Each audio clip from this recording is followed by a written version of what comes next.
America in 1989, and I love to tell stories of immigration. Our first summer of 1990 was very troublesome. The problem was that, as an immigrant, pronouncing the word, excuse me, bitch, which is B-I-T-C-H, and beach, B-A-C-H, is not as easy as you think. So my parents practiced next to the mirror. My father would say, bitch. No. He tried at the gas station, can you show me where the bitch is? And people didn't really take to that. So, but we had to do it. It was like July, okay?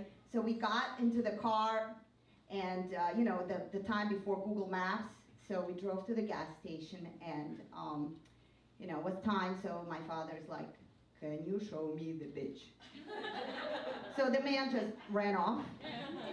So then my mom was like, you know, there is a Brighton Beach where all the Russians hang out. It's in New York, but who knew where New York is? Maybe it's like 20 minutes away. So my father's like, can you show me Brighton Beach? And people are like, what? We're like, B like Bolshevik, R like my last name, Rabovetsky. Let me spell it. R-A-B, like, it's a long name, okay? People are going. So my mom is like, yeah, it's like 4 o'clock, it's not good. So how about we go to Atlantic City? Look, it's easy, like, we couldn't say that, Atlantic City. So we try that, and we go to the person at the gas station, true story, he said, we want to go Atlantic City. And they're like, oh yeah, no problem. Oh my God, they understood us, that's good. So we literally drive to Atlantic City, and who would have thought that, you know, like Americans would kidnap the forces of nature such as the power of the sun. In Russia, we did not know of the concept called sunscreen. Non-existent in my whole childhood. So we arrive at the beach. Thank God it's already like late in the day with our pronunciation, otherwise we might have died from like the, I don't know, first-degree burn. But my father's like, yes, finally we have arrived. It's time to sunbathe. That's what we do. So, you know, we are laid on the stomach for 30 minutes, then switched like the grilled chicken to the other side, another 30 minutes, and then we could go to the ocean. We did that a few times. Yeah, the effect doesn't come right away, as you know. So, in the middle of the sunbathing, a very important procedure, I see that all Americans, I was 13 years old, are eating this exquisite American meal called hot dog. Sophisticated. So, you know, we're poor, we bring our own eggs, you know, that we boiled prior to the event. They smell wonderful at 102-degree heat. And like, I just stare at the fellow beach goers eating the sophisticated, healthy American food. So my parents, they like feel bad. So, okay, fine. The savings of a lifetime, you know, $3 each. They give my brother and I a few dollars. They just go splurge. You know, treat yourself for this American exquisite cuisine.